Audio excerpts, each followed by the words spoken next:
You alright lads, this is the GeordieJedi here. Today, faced Swansea City at the Liberty Stadium. Lost 2-0. Well, I was right about the goal difference, I suppose, when I guessed 3-1, but not quite the right way.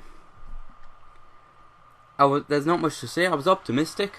Honestly, I guessed 3-1 win for Newcastle. I thought it might have been a little bit too optimistic, but I was thinking a win, or at the very least a good fight, and no.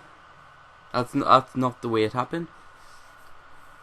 Lose 2-0, and there's two injuries, Sissoko and Sam de Jong. Sam de Jong is expected to be back for Man U, Sissoko not so much. And Janmaat getting sent off. Now, we can blame Janmaat, if you like. We can blame Janmaat certainly for not getting back into the game in the second half, if you really want to. However, I will point out that Janmaat got sent off in about the 40th minute, maybe 39th. But the question is before that, did we look like we were going to score? Because Bafétimbi Gomes, after getting played onside by Daryl Janmaat, funny enough, ran in and scored within the first 10 minutes. After that, did we look like we were coming back? No. No, not even slightly. So we can blame Janmaat if you want. I mean, we could perhaps blame him for playing Bafétimbi Gomes on side, but honestly, he doesn't deserve all the blame. He deserves a fair amount. But after that, and before that, we didn't look like we were going to get back into this game. We didn't look creative. It was very unusual. I was very optimistic, as I said, against Southampton. The performance was good, but anyways, we'll get on with it. By the 8th minute, ball comes in, sort of from the left. It was straight through to Gomes. Runs forward. Daryl Janmaat was only just playing him on side, and then he put it away. Simple as you like. Did a weird, unusual sort of celebration. Just sort of went down on all fours and just went rah, rah at the fans. That was unusual, to say the least. But quite frankly, he scored, so in the end I can mock his celebration all I want. In the end, he scored.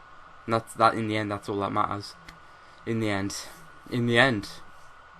Sorry, I said in the end a lot. Game went on. About 40th minute. Janmaat gives a tug on Montero. He didn't give away a penalty, luckily enough. But basically, whenever someone's tugged the player back, you think, shit, it must have been a penalty.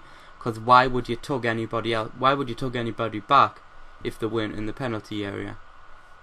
Well, you'll have to ask Daryl Janmaat why. Gets himself a red card like an idiot, and then it was always going to be an uphill climb, especially against Swansea City, who are a good team. The reason why I predicted 3-1 was because I thought we looked brilliant against Southampton, and Swansea City looked alright against Chelsea, was my point. Basically, they caught Chelsea on a bad day. We were on a good day against Southampton, but however, it seems the tables turned, and we caught Southampton on a good day, and they caught us on a shit day. Not that they had to do much to actually beat us. Second half came out, Andrew Seyu left from the left-hand side. Montero, who was the bane of Newcastle's life, well, our life, all day. I mean, he gave Janmaat a run for his money, and I mean, beating him repeatedly. And then once he got sent off, and Mbemba ended up right back. Mbemba couldn't do any better. Puts in a cross from the left, gets to Andrew Seyu's head, bump, puts it away, header, 2-0, and then after that, never really saw much from Newcastle. But what brought Mitrovic on, and again he got a yellow card within the first 2 minutes.